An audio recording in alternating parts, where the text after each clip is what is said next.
Bienvenidos al programa Discutamos México, donde charlaremos sobre el tema del sur de nuestro país. En esta ocasión me permití invitar a un grupo de artistas y escritores, a diferencia de los grupos de historiadores, para que podamos abordar un tema apasionante en donde las culturas indígenas de nuestro país están a flor de piel. Nos acompañan Jorge Cocom, escritor en lengua maya, investigador, creador literario y gran conocedor de la civilización maya en la península de Yucatán. Está también con nosotros Víctor Cata, escritor en lengua zapoteca, originario del istmo de Tehuantepec, también bilingüe y hombre muy interesado en la cultura oaxaqueña.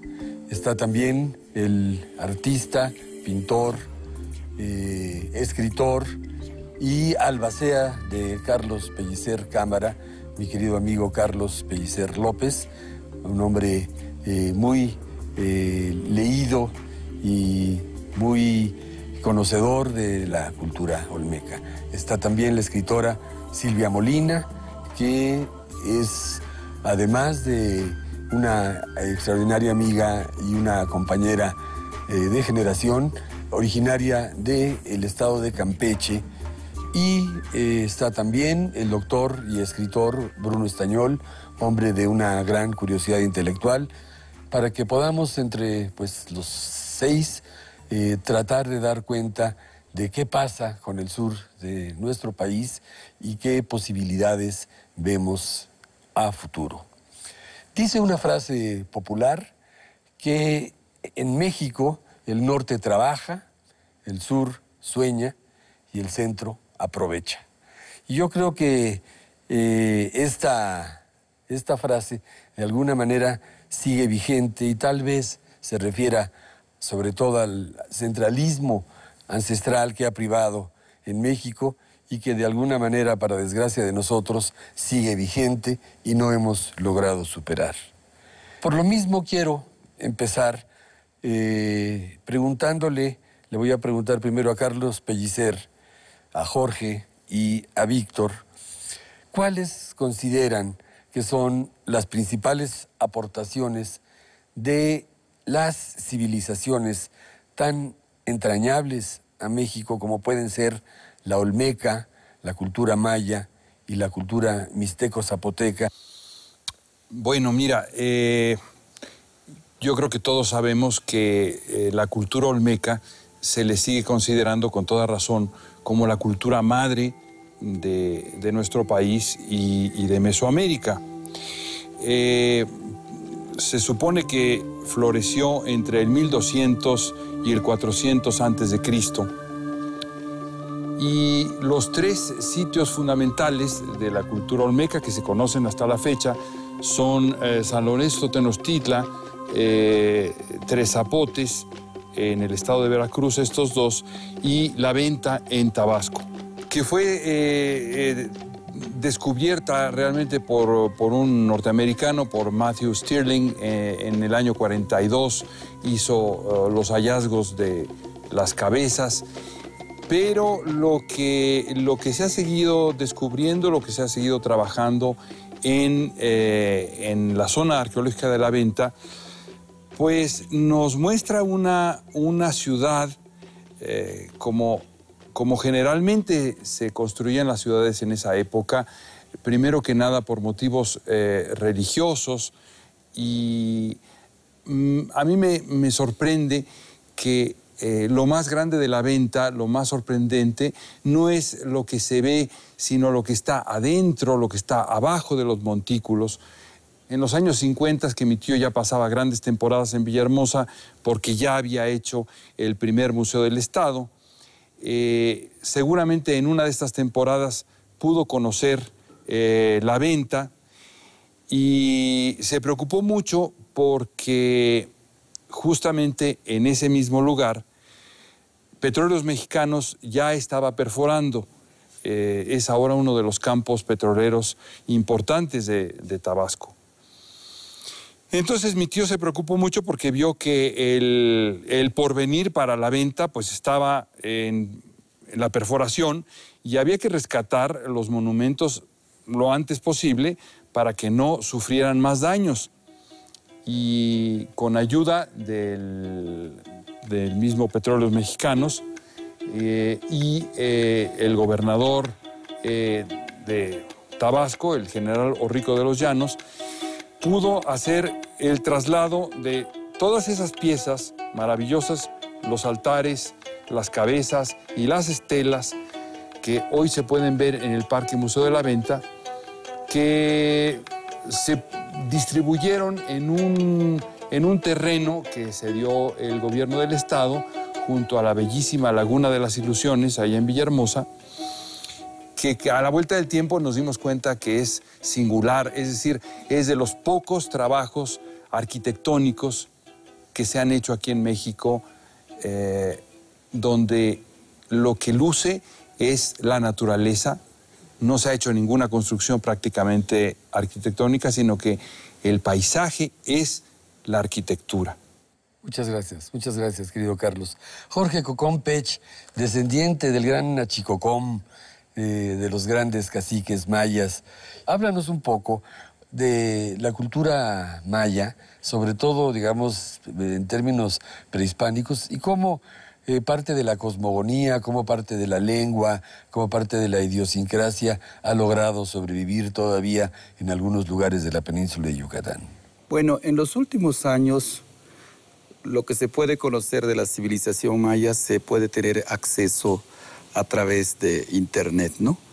Ahora, como otras formas de conocimiento, cualquier persona se mete, pone Chichén Itzá, pone Uxmal, pone Tikal, cualquiera de estas ahora tiene acceso.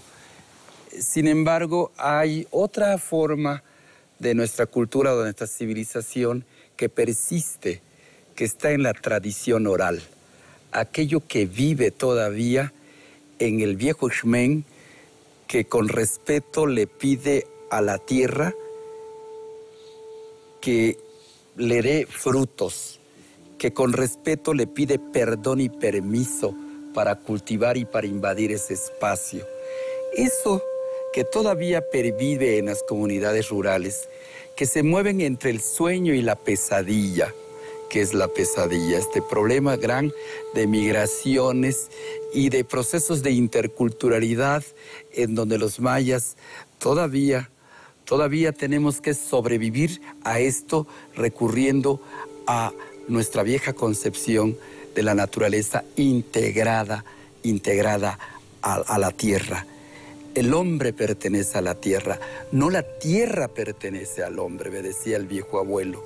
Y un día que salimos al monte a cortar leña y oímos los ruidos de una barreta, yo me fui con el perro a ver qué pasaba por ahí y unos señores estaban saqueando y uno decía, por aquellos dibujos nos van a dar más dinero. Entonces, de manera sigilosa fui a ver al abuelo y dijo, mira, se están llevando esas piedras que dicen que tienen dibujos. Y mi abuelo me dijo, deja que se lleven las piedras, cuida que no te roben tus sueños. Y creo que es lo que tenemos que hacer las nuevas generaciones de mayas. No perdernos en la mercadotecnia, en la mercadería de lo maya. Que bueno está allá, es parte de nuestra raíz. A veces es difícil entender que las autoridades de un tiempo para acá o de pasado, presente, descuiden nuestras raíces ancestrales. Qué bueno que Carlos Pellicer, como otros peninsulares o de otra parte de nuestro país, preserven las cuestiones de orden arqueológico, lingüístico, arquitectónico. Nuestra cultura maya, como las culturas de Mesoamérica, todavía tenemos mucho que dar a este país, a las nuevas generaciones, tanto mayas como no mayas, porque la cultura es universal.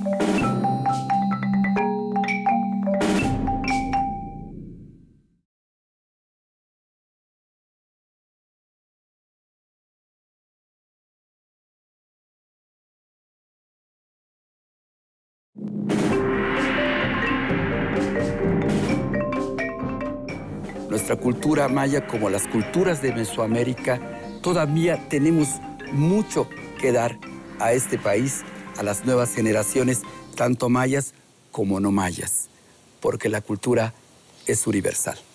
Muchas gracias, querido Jorge.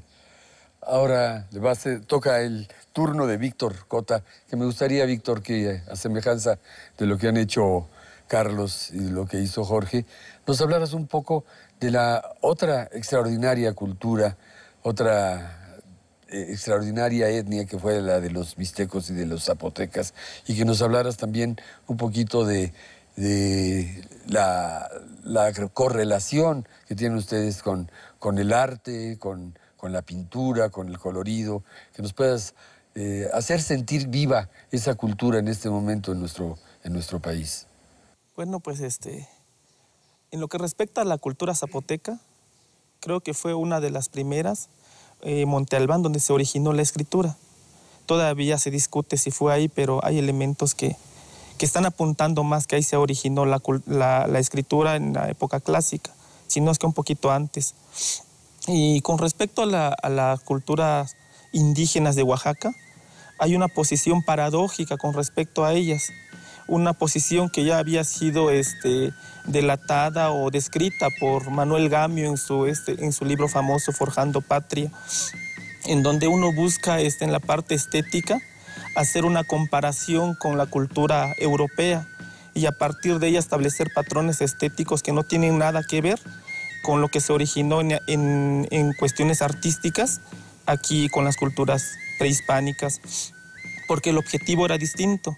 Las culturas prehispánicas tenían un hondo interés por cuestiones religiosas y con las culturas europeas venían de un trasfondo más grecolatino. Y bueno, pues en cuanto a otra parte de la estética que se cultivó, que es la orfebrería, como algo ornamental, como algo para agradar a los dioses y también que daban un poder a los que lo detentaban o lo usaban. En el caso de la cultura zapoteca que se estableció en Tehuantepec, ha habido una destrucción masiva de los sitios arqueológicos. Tehuantepec, como ciudad capital de los zapotecos en el sur del istmo de Tehuantepec, ha sido deteriorado en sus edificios, en sus costumbres, en su historia, en su lengua.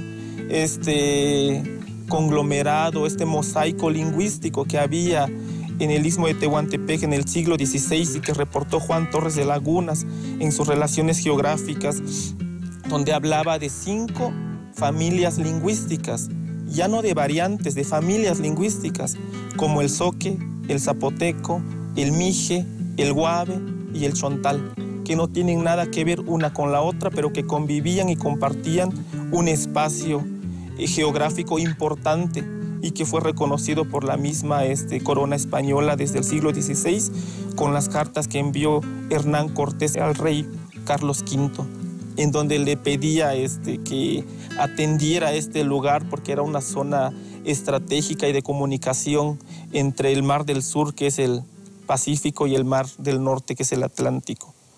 Entonces, en ese tiempo convivían estas 5 familias lingüísticas y la lengua que predominaba y era el zapoteco, y era una lengua que alcanzaba hasta desde los límites con Veracruz, con Chiapas, un poquito hacia Huatulco, hacia Pochutla, y que actualmente, debido al contacto lingüístico con el español, ha venido mermando su campo de acción y se ha reducido cada vez más. Y como en otros pueblos chontales también cada vez el círculo se va cerrando más y más.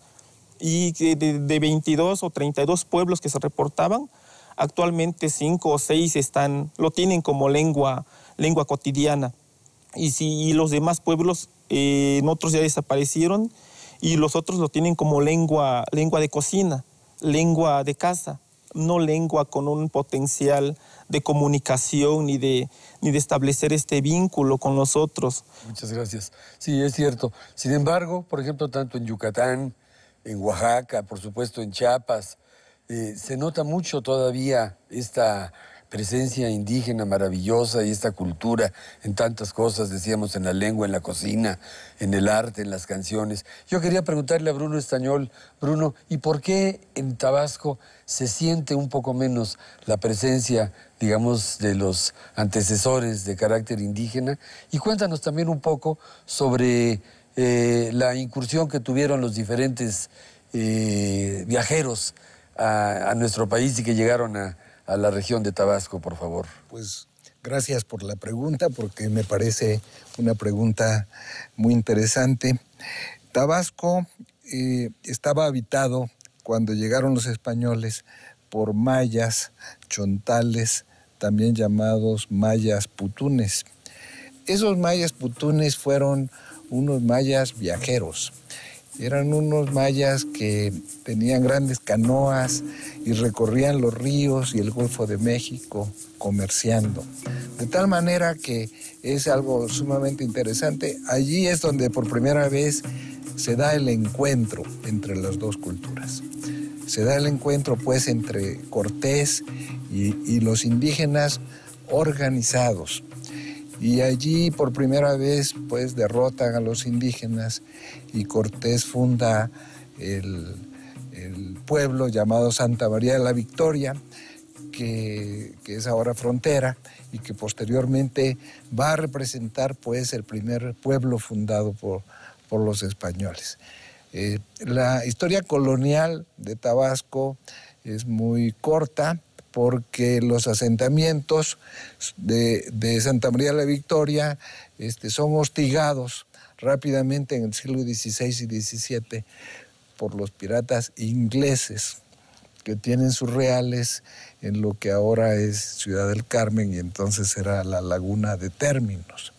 Entonces, los españoles se van río arriba, a lo que ahora es Villahermosa y entonces era San Juan Bautista, pero los ingleses, entre ellos Francis Drake, el pirata Lorencillo y otros piratas que fueron condecorados por los ingleses, incendian, queman, se apropian y realmente viven allí. No es sino hasta el siglo XVIII donde los piratas ingleses se van. Los piratas ingleses también tienen el negocio, el primer negocio de allí, que es el palo de tinte o palo de Campeche, que representa el primer gran ingreso.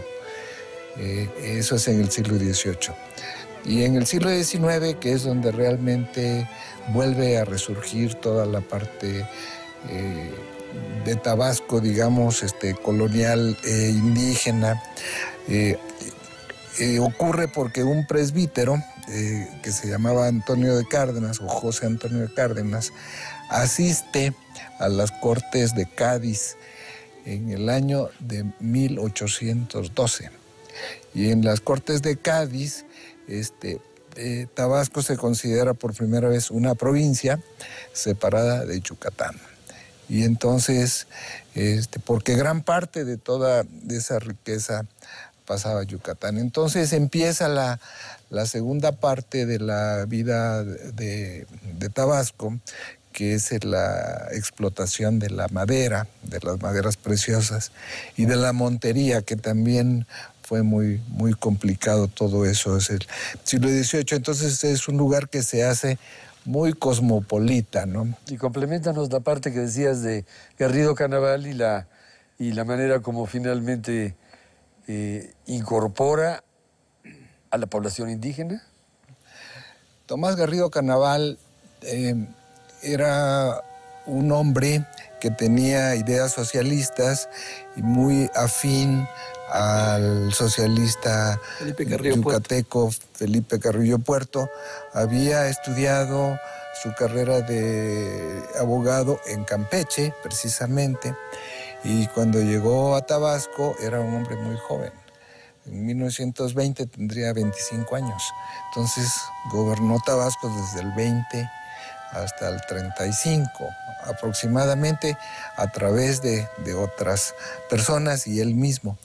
Entonces él tenía la idea de que los indígenas se deberían incorporar a la civilización occidental. y que los indígenas no deberían hablar su lengua que entonces se llamó el chocotán. Chocotán, digamos, es la lengua chontal que se habla en Tabasco, y prohibió el uso de la lengua, obligó a los indígenas a usar zapatos, obligó a los indígenas a quitarse los calzones de manta y a usar ropa normal, los obligó a que fueran a las escuelas. Y bueno, y fue un experimento como otros varios que hizo Garrido, entre ellos prohibirles el alcohol.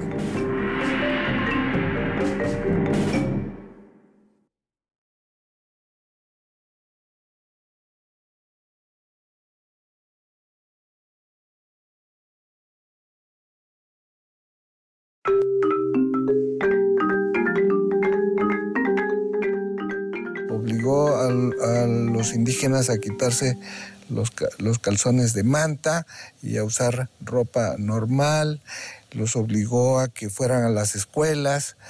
Y bueno, y fue un experimento como otros varios que hizo Garrido, entre ellos prohibirles el alcohol, que uno podrá estar en acuerdo o en desacuerdo, pero es un experimento muy interesante. Y borró prácticamente la cultura indígena de Tabasco.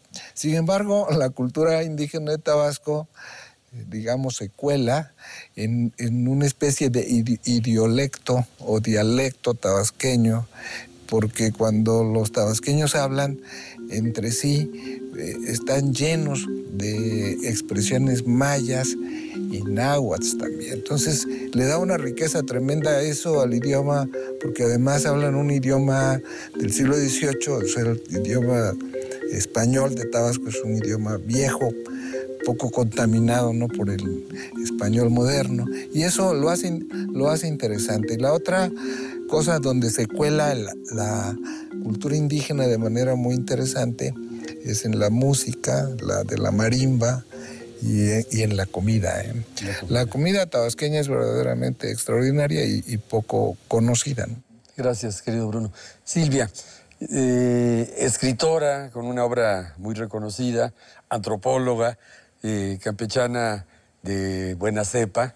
Me gustaría que nos platicaras un poquito sobre lo que tú conoces de la manera como se van incorporando después de la conquista los grupos de la península de Yucatán, los grupos indígenas, y digamos que pudieras hacer un breve repaso a la parte de la colonia, la parte, bueno, de la independencia, la revolución, y que viéramos, para poder cerrar entre nosotros, de qué manera podría vislumbrarse un mejor futuro para todas estas regiones sin perder, digamos, nuestra idiosincrasia. Tú has escrito sobre Guerra de Castas, tú has escrito sobre tu padre, Imagen de Héctor. Mira, Hernán, a partir de la conquista, realmente el sureste, la península de Yucatán, fue la más difícil de conquistar. Tú sabes, ya lo dijo aquí, todas las expediciones que llegaron, que no pudieron tocar tierra, tocaban tierra, nombraban, por ejemplo, en Campeche a la ciudad y se tenían que retirar porque los indígenas no les permitían quedarse. Fue hasta que Francisco de Montejo funda la primera villa, Salamanca de Campeche. Ya se había fundado San Lázaro cuando la tocan apenas, y que hacen una villa en esta parte de la península, digamos, ¿no?, que es el primer puerto de entrada a la península. En pocos años acaban con la población indígena. Entre las enfermedades nuevas y entre el maltrato, las encomiendas y todo lo que tú quieras, realmente la población reduce en un 90 y tantos %, la población indígena. Y la historia de Campeche no se puede separar realmente durante todo este tiempo de la historia de Yucatán, porque formaban una sola provincia, tú lo sabes. Claro. No es hasta, bueno, como provincia tienen Mérida, que es un grupo realmente poderoso, y Campeche, que es un grupo en el puerto, que es más intelectual de alguna manera, y al mismo tiempo, como es comerciante, tiene relaciones con todo el mundo y no logra nunca tener un consulado comercial para regirse. Siempre está regido por los poderosos que están en Mérida, y se originan las pugnas entre un grupo y otro. primero son económicas, por los aranceles que tienen que pagar, después son políticas, siempre hay un grupo conservador y un grupo liberal que están en pugna, y todo esto hace que aquel grupo maya que había estado reducido a las periferias de las ciudades se levanta. Es cuando surge la guerra de castas a consecuencia de las pugnas internas de la península, en realidad de toda esta gente. ¿Qué pasa? La misma gente de los barbachanistas y los mendistas y todo esto habían armado a los indígenas y se hace la guerra de castas que dura mucho tiempo, ya casi entrado el siglo XX lo logran sofocar. Pero en el intermedio se separa Campeche de Yucatán en el 58. No es hasta el 63 en que Juárez ratifica esta separación y a partir de ese momento Campeche empieza a tener una historia propia, digamos.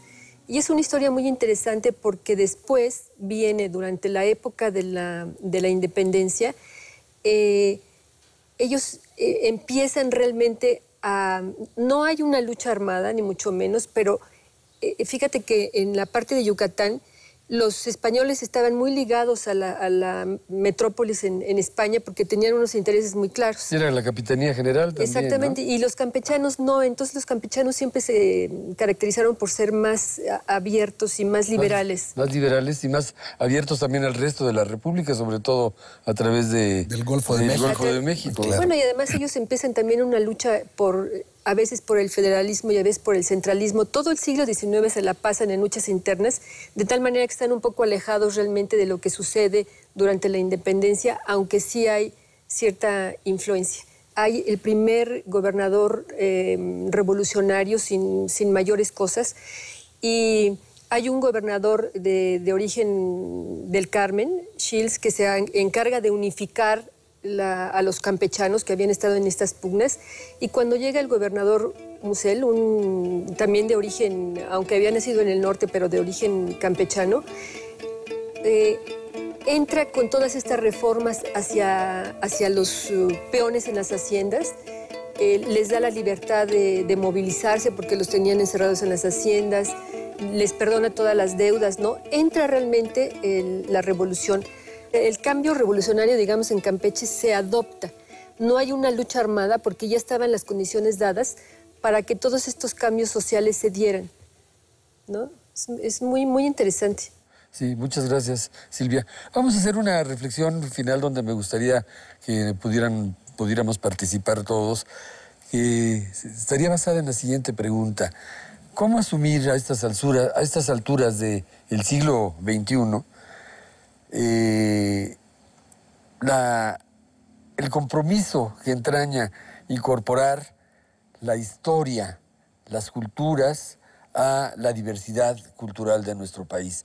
Yo no sé, por ejemplo, en mi opinión, creo que los intentos armados del tipo del subcomandante Marcos, creo que no tienen, digamos, ninguna posibilidad real en este momento de nuestro país.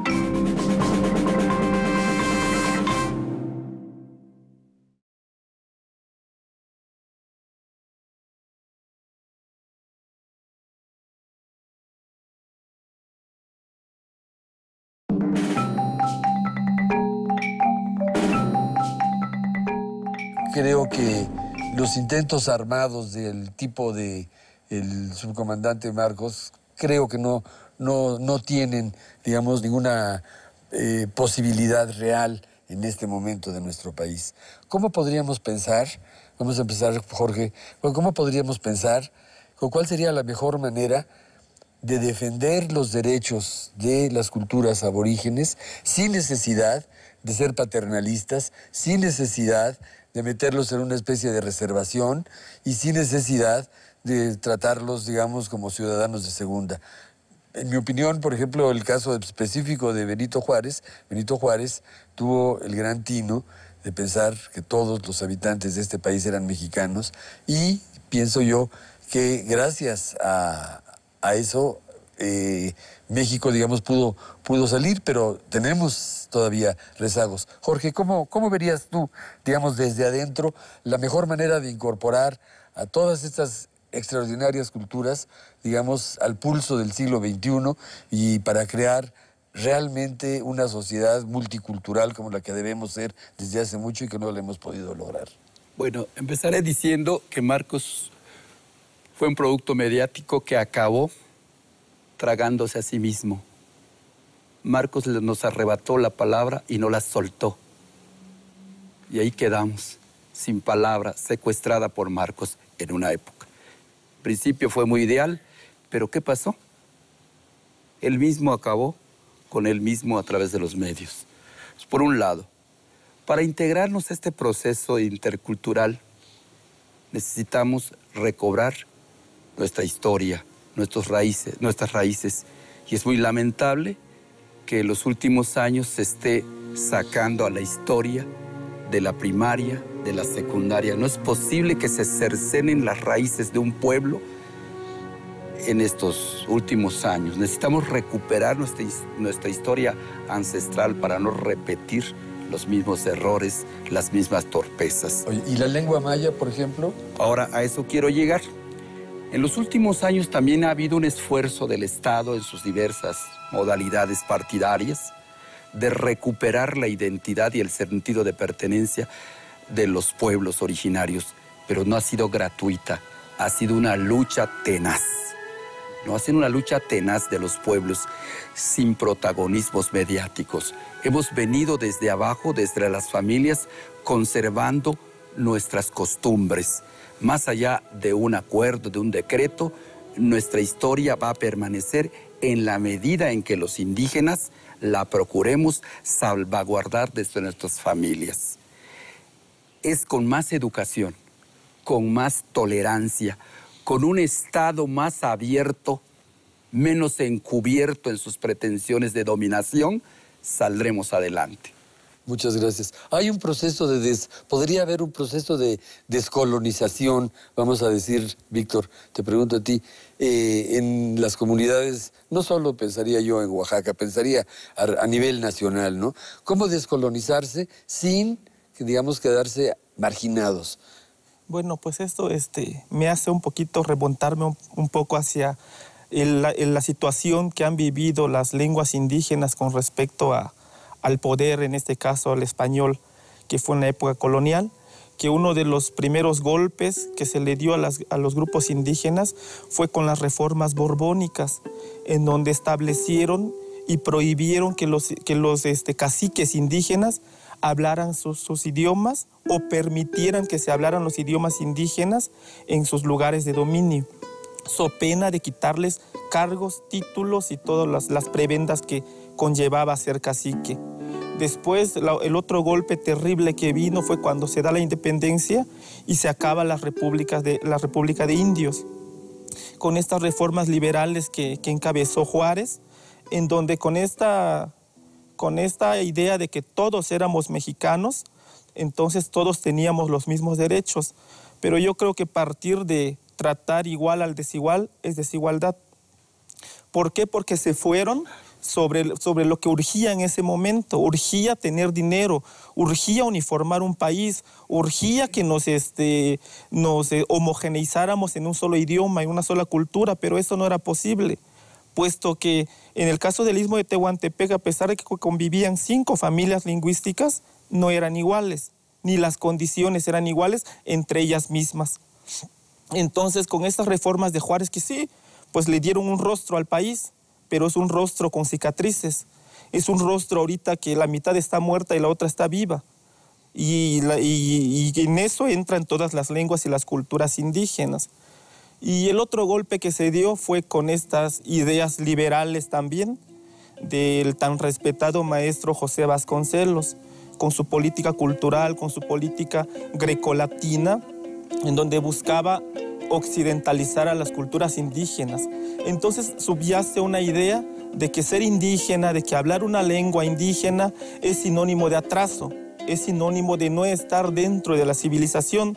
Pero yo creo que ahí es una cuestión de definir qué es civilización y con respecto a qué uno es ignorante frente al otro. Ignorante en qué o cómo. Claro, claro. Educación, dijiste, Jorge, tolerancia incorporación.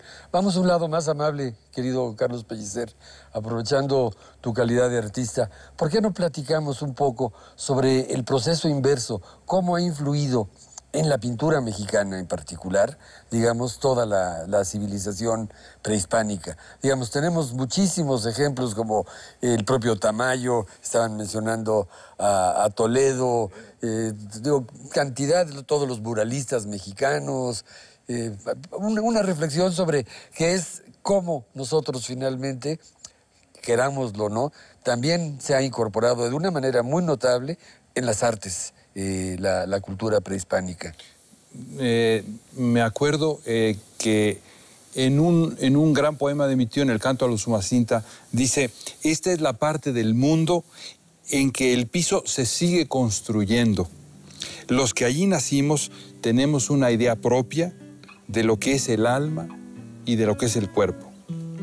Yo creo que es innegable que el medio ambiente donde creces, Martí decía que infancia es patria, es quien te va a marcar, ¿verdad? Todas estas culturas que por fortuna todavía perviven y nos enriquecen, son las que nos hacen en un momento apropiarnos de la cultura por la riqueza propia que tenemos y hablar de otra manera. Decía don Antonio Machado, nadie es más que nadie. Y de ahí tenemos que arrancar, y esa es, yo creo que la gran deuda que tenemos aquí en México con nuestros pueblos indígenas. Muchas gracias, Carlos. Silvia Molina, ¿por qué no hablamos un poquito de literatura? Es decir, en términos de también posibles nexos entre las culturas prehispánicas y nuestras culturas y alguna parte idiosincrática que nos permita finalmente lograr alguna fusión. Es decir, la manera de integrar literariamente, vamos a decir, algunas de las herencias de nuestros antecesores. Primero me gustaría decir muy brevemente, Hernán, esta cuestión que tiene Campeche, que fue es decir, no es un pueblo soñador. Yo aquí no estoy de acuerdo en lo que se dice, porque fue un pueblo que luchó 4 siglos por tener un estado propio y por tener sus propias leyes y por poderse desarrollar. Y además tenemos la selva y tenemos un suelo espantoso en donde no se puede sembrar realmente. O sea, ha sido una población que ha luchado desde que se fundó por sobrevivir.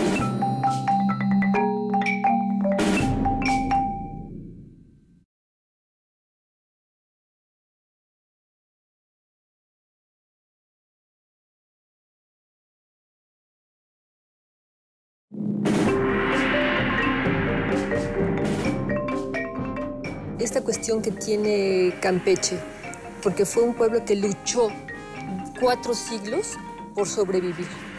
Y todo esto, bueno, lo ha recogido obviamente la literatura. Ahí lo enlazo. Primero, recuperamos muchos textos de origen maya realmente. Están, entre otros, los cantares de Tzbalché. Y los Bacaves. En fin, toda la literatura maya de la península que está completamente ligada.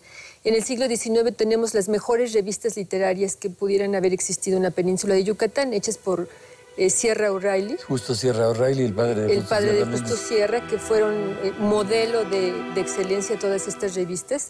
Y ya en el siglo XX se incorporan realmente los poetas de tradición moderna, que desde que empiezan con la imitación aquí de todo lo que sucedía en México, porque la comunicación era realmente muy estrecha, hasta llegar a Juan de la Cabada, como tú lo acabas de decir, ¿no? Pero en realidad la historia de la península está muy incorporada a la literatura, o la literatura ha hablado todas estas cosas. Bruno Estañol, ¿y la música? Bueno, la música, que es uno de tus fuertes y una de tus pasiones, entre otras. Hay un sincretismo cultural, ¿no? Que se da naturalmente. Y, por ejemplo, el jazz, yo creo que es la expresión más interesante de ese sincretismo cultural. También la música afrocubana, también el bossa nova, esa expresión. También la marimba me parece que es expresión de eso.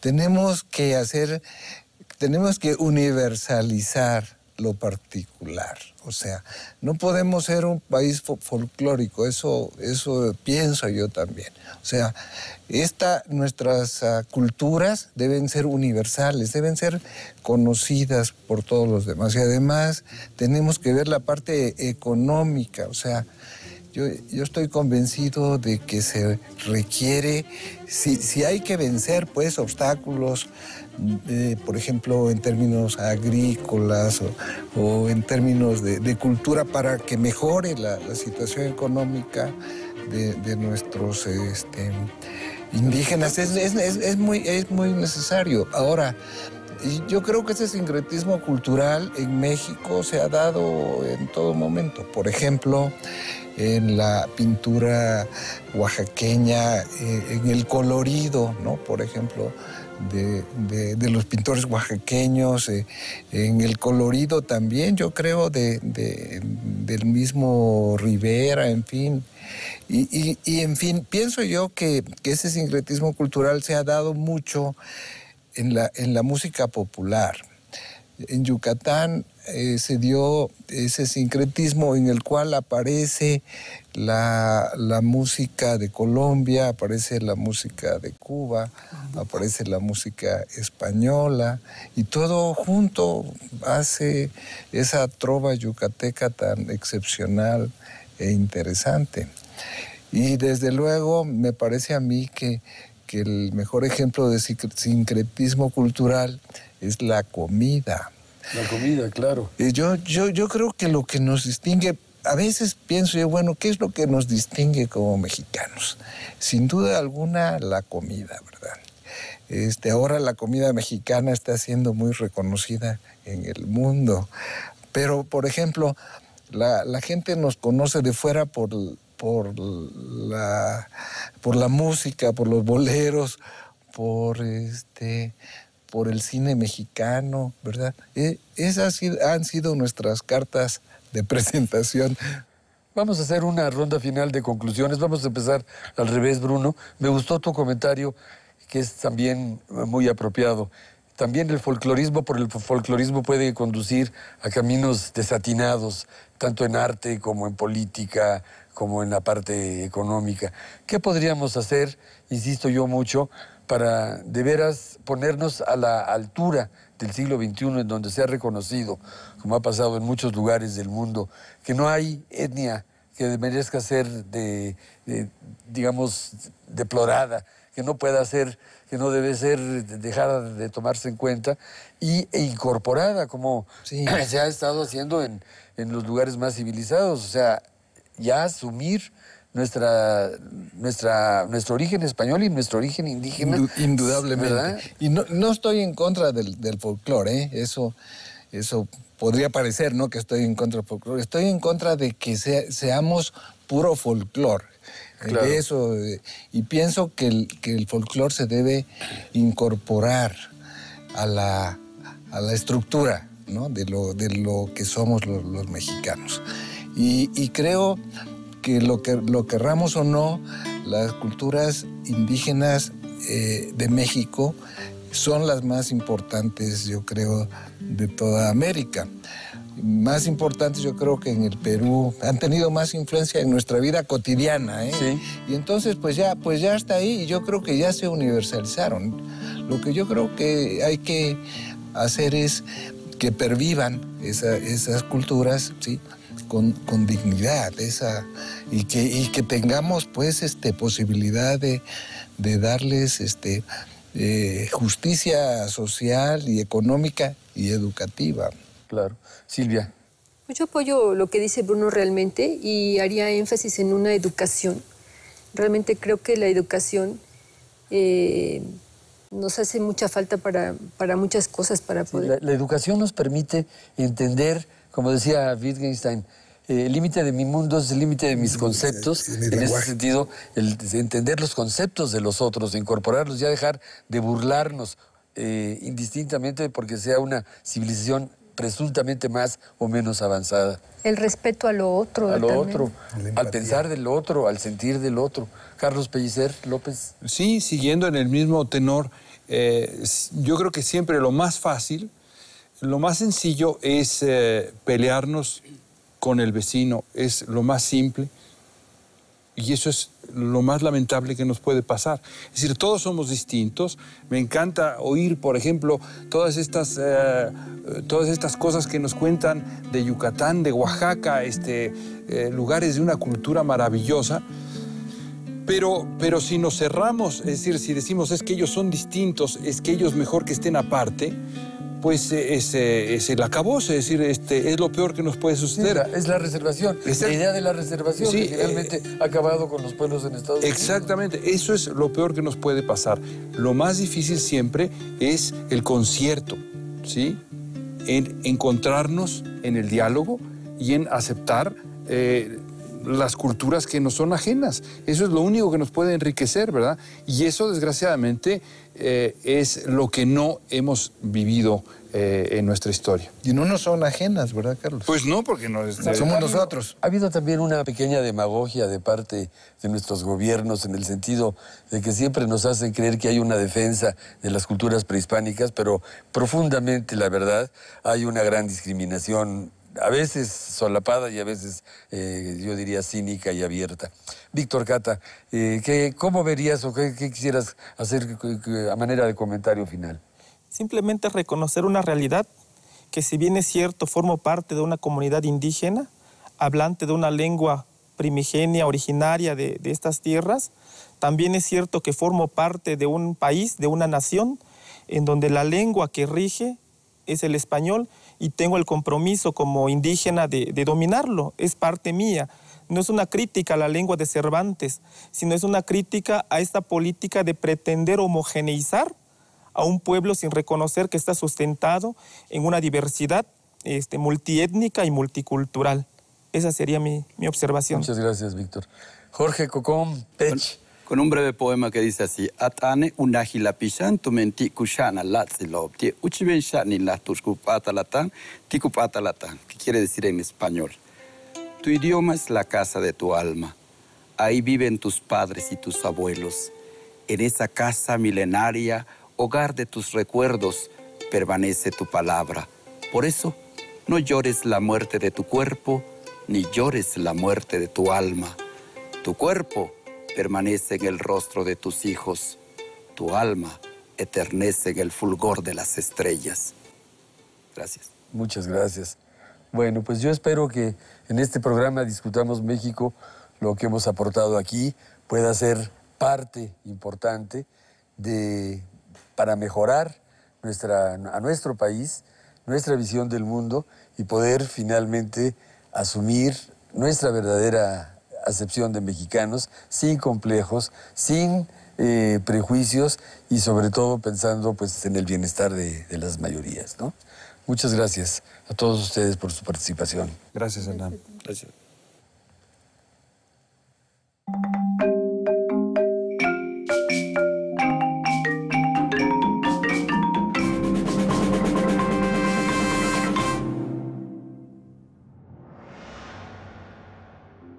Para los aguascalentenses, por lo menos todo el siglo XX, un sueño fue haber tenido la salida al mar por el lado de Nayarit. Siempre visitamos Colima, y Jalisco es como nuestra alma mater en más de un sentido. El quehacer de la cultura y la promoción cultural en lo general en nuestro país como que no está basado en programas de largo aliento, más bien son de cortes muy sexenales. Se crean los museos sin pensar en lo que va a costar su mantenimiento, no por abrir un museo, la gente va a ir al museo. Cobró gran fama un gobernador que cuando alguien le preguntó, pero de la cultura no nos ha dicho nada. Bueno, pues dijo, ahí por ahí nombramos a cualquier jotito o cualquier...